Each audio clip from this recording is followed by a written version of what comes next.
Okay so hello guys. शायद ये मेरा पहला वीडियो होगा इस चैनल पे, जो हालांकि मैं श्योर नहीं हूँ मैं ये अपलोड करूँगा भी कि नहीं, but let's see if I upload. So यहाँ हो क्या रहा है, यहाँ पे मैं एक बिटकॉइन की एनालिसिस करने की कोशिश कर रहा हूँ। क्या हम यहाँ पे कोई ट्रेड ले सकते हैं कि नहीं। तो अगर हम यहाँ पे प्राइस एक्शन देखेंगे तो ये नीचे एक पुल बैक दिया एंड देन डाउन, फिर एक काइंड ऑफ एक्यूमुलेशन किया एंड देन अप। तो यहाँ पे ये जो ब्रेकआउट है, इस ब्रेकआउट के बाद मैंने एक एंट्री लिया है। तो ये जो एंट्री लिया है मैंने यहाँ पे मैंने पहले एक छोटा लॉट के साथ एंट्री लिया था कि अगर कोई पुल बैक मिले। तो उसके बाद एक पुल बैक मिला, मैंने एंट्री नहीं लिया। उसके बाद एक पुल बैक मिला, ये जो बड़ा कैंडल है, इस कैंडल के नीचे मैंने एक एंट्री दोबारा लिया, तो वो एवरेज हो गया यहाँ पे। ये वो लाइव ट्रेड है। मैं इसके और भी रीज़न्स है, मैं वो भी दिखा दूंगा वहाँ पे, वो जो रेड लाइन था वो क्यों था। तो यहाँ पे मैंने क्या करा था, पहले यहाँ पे इस कैंडल पे एंट्री लिया था। इस कैंडल पे एंट्री लेने के टाइम पे ये जो एंट्री लाइन है, मैं इसको एक बार बड़ा कर देता हूँ। ये जो एंट्री लाइन है, ठीक है, ये पहले यहाँ पे था, ठीक है, यहाँ पे था। फिर क्या कहाँ गया, मैंने इस कैंडल के ऑलमोस्ट इस नीचे के हिस्से में मैंने एक एंट्री लिया, तो वो फिर एवरेज होके मेरा एंट्री यहाँ पे हो चुका है। अब यहाँ पे कुछ चीज़ें और नोटिस करने लायक है, जो है यहाँ पे एक ऑर्डर ब्लॉक है, यहाँ पे एक फेयर वैल्यू गैप है। अब जिनको फेयर वैल्यू गैप नहीं पता, फेयर वैल्यू गैप या इम्बैलेंस जो होता है, बेसिकली ये 3 कैंडल का आपका एक सेटअप होता है, जिसके एक वॉल्यूम इम्बैलेंस कह लो या कोई ऑर्डर फ्लो आता है, जिसके बेसिस पे हम एंट्री लेता है। ये काइंड ऑफ आपका स्मार्ट मनी कॉन्सेप्ट या आईसीटी के अंडर आता है। तो अगर किसी को ये चीज़ पहली बार सुन रहे हो तो आप यूट्यूब कर सकता है, रिकमेंड यू, क्योंकि वो बहुत ही सही सेटअप है, आपको प्राइस एक्शन अच्छे से समझ में आएगा कि क्यों होता है। बेसिकली अगर मैं आपको शॉर्टकट में समझाऊँ तो ये हो गया एक कैंडल, ये हो गया दूसरा कैंडल, ये हो गया तीसरा कैंडल, ठीक है। तो ये जो पहला कैंडल का जो वीक है और थर्ड कैंडल का जो वीक है, ये टॉप यानी बॉटम, इसके बीच में गैप होना चाहिए, उसको हम फेयर वैल्यू गैप कहते हैं। ये ऊपर भी हो सकता है, ये नीचे भी हो सकता है, ठीक है। तो ये हो गया फेयर वैल्यू गैप का सेटअप। मैं mostly interest fair value gap के साथ ही लेता हूँ, लेकिन ये मैंने फेयर वैल्यू गैप तो अभी है जहाँ पे मैंने एक और एंट्री लिया। यहाँ पे मेरा कॉन्फिडेंस और बढ़ गया इस ट्रेड के ऊपर। लेकिन मैंने पहला जो एंट्री लिया था वो फेयर वैल्यू के ऊपर नहीं लिया था, इसके पीछे भी रीज़न है।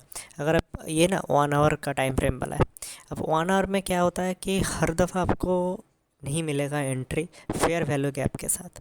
तब क्या करना होता है, आपको थोड़ा सा प्राइस एक्शन के साथ जाना पड़ता है। अब मैंने कम लॉट के साथ गया था 0.001। इसके पीछे रीज़न है कि अगर मेरे को कोई पुल बैक मिले तो मैं और लेके उसको एवरेज करके मैं एक सही एंट्री ले पाऊँ। अब अगर देखोगे, हालांकि ये स्टिल बहुत कम है, ये आई डोंट थिंक सो कितने, शायद 4 या 5 यूएसडीटी का ट्रेड है। तो पैसे के हिसाब से, वैल्यू के हिसाब से बहुत कम है, लेकिन परसेंटेज वाइज आप इसको स्टडी करने की कोशिश करो कि परसेंटेज वाइज कितना रिटर्न आ रहा है या कितना एसएल जा रहा है। क्योंकि मैं कुछ चीज़ें सीख करके, प्रैक्टिस करके, बहुत सारे ट्रिक्स किसी और वीडियो में मैं शायद वो चीज़ें कहूँगा, तो मैं ये स्टार्ट कर रहा हूँ। So it's not to show you how much I am earning, it's how much percentage I am earning. तो अब वो चीज़ें ट्राई करना, अगर यहाँ पे पैसा ज़्यादा डालोगे तो परसेंटेज वाइज वो ज़्यादा आ जाएगा। तो ठीक है।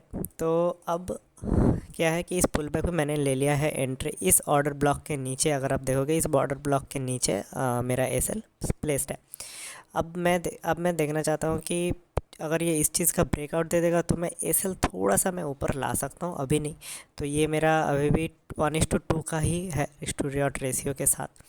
तो कितना आएगा कितना जाएगा, अगर मैं देख लूँ ऑलमोस्ट 2.57 यूएसडीटी या यूएसडीटी 95-97 का है, तो लगभग पकड़ के चलो 250 से थोड़ा सा नीचे और जाएगा तो 121 कमीशन के साथ पकड़ के चलो 130 रुपये जाएगा। तो है छोटा ट्रेड, बट सेटअप के साथ ले आऊँ। और भी बहुत सारे, अच्छा यहाँ पे 50% फिबोनाची ये मेरे लिए मैटर करता है। क्यों मैटर करता है वो भी मैं बता देता हूँ। यहाँ पे ये टॉप टू बॉटम मैंने जब फिबोनाची लगाया तो मैंने देखा कि ये जो ब्रेकआउट है, ये जो पुल बैक लिया था, एग्जैक्ट 50% वाला पुल बैक था, उसको क्रॉस करा है। फिर ये जो रेड लाइन है ये भी फिबोनाची वाला ही है। अगर हम वन डे पे जाएंगे तो यहाँ पे जो रैली था, ये टॉप ये बॉटम, ये उसका 50% है। तो कहीं ना कहीं दोनों 50% को इसने क्रॉस करा है। तो जब दोनों 50% को इसने क्रॉस करा है, उस पॉइंट पे मेरा कहीं ना कहीं समझ में इतना आ रहा है कि प्राइस एक्शन अब थोड़ा सा स्ट्रांग हो रहा है, थोड़ा सा सेंटीमेंट बदल रहा है। अब कितना बदलेगा कि क्या वापस बिटकॉइन 70,000 तक जाएगा वो नहीं पता, लेकिन इतना मेरे को लग रहा है कि ये जो ऊपर इधर लिक्विडिटीज़ रहता है, इधर बहुत लोग जो लोगों ने यहाँ पे सेल करा है इनका सबका एसएल यहाँ पे रहेगा। तो मार्केट जाता है लिक्विडिटी के ऊपर, मार्केट जाता है रेंज, जो एक होता है इंटरनल रेंज लिक्विडिटी, एक होता है एक्सटर्नल रेंज लिक्विडिटी। हमेशा मार्केट जाता है IRL टू ERL। तो उस हिसाब से मेरे को क्या लगता है कि एक बार ही पॉसिबल है इस रेंज के आसपास ये जाए। तो मेरा वहीं तक का टारगेट है, उसके बाद देखा जाएगा, मैं बुक कर लूँगा। उसके बाद देखा जाएगा कि अगर हमें कोई नया अपॉर्चुनिटी में मिलता है ऊपर और ऊपर जाने के लिए, या तो फिर अगर यहाँ से नीचे आकर एसएल हिट कर देगा, फेयर इनफ हमारा एसएल हिट हो जाएगा। सो आई विल सी क्या होता है, I will update you. As of now ये कुछ 5% के आसपास अप है, तो देखते हैं ये क्या होता है। मैं और भी इंस्ट्रूमेंट्स में ट्रेड करता हूँ, अगर कुछ इंटरेस्टिंग लगा या मेरे को लगा मैं रिकॉर्ड करके वो भी अपलोड करूँगा। फ़िलहाल ये बिटकॉइन वाला देखते हैं कहाँ तक क्या जाता है, इसको मैं फिनिश करके अपडेट करता हूँ। ओके, सो जस्ट हमने एक वीडियो रिकॉर्ड करा था एंड उसके बाद ही तुरंत एक पुल बैक, सबको तुरंत एक अप साइड मोमेंटम आ गया, एक बड़ा ग्रीन कैंडल आ गया था। इधर एक फेयर वैल्यू गैप था, मैंने जो कहा था फेयर वैल्यू गैप पे आएगा तो मार्केट ऊपर जाएगा तेज़ी से। तो एक शार्प अप कैंडल आ गया। तो मैं एक काम करूँगा, पहले तो एसएल अपना कॉस्ट टू कॉस्ट डाल दूँगा, फिर मैं सोच रहा हूँ थोड़ा सा एक 50% बुक कर लेता हूँ, क्योंकि एक ये न्यूयॉर्क का अमेरिका का ओपनिंग टाइम होता रहता है, तो वहाँ उस चीज़ को इम्पेक्ट कर सकता है।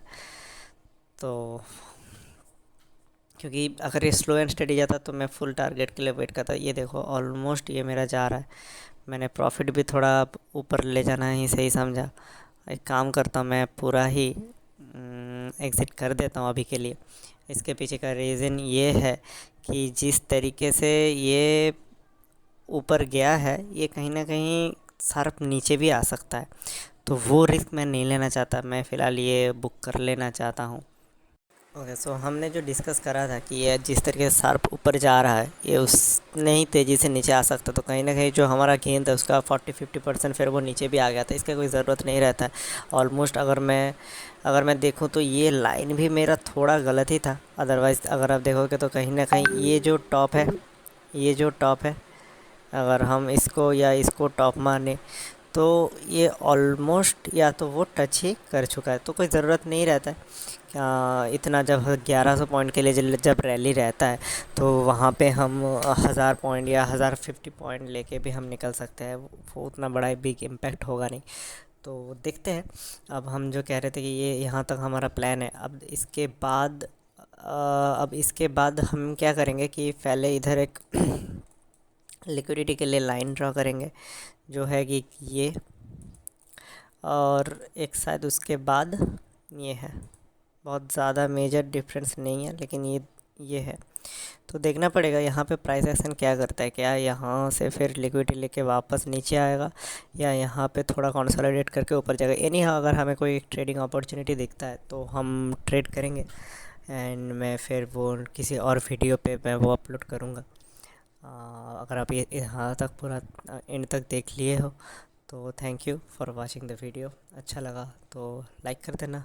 मेरा पहला वीडियो है, सो मुझे इतना कुछ बोलना आता नहीं है। तो अगर कोई, ऑफ कोर्स पहला वीडियो बहुत सारे मिस्टेक्स हुए होंगे, वॉइस को लेके या तो वीडियो को लेके बहुत सारे मिस्टेक्स हुए होंगे, तो दिल से माफ़ी उसके लिए। Try my best. बाकी thank you for watching the video.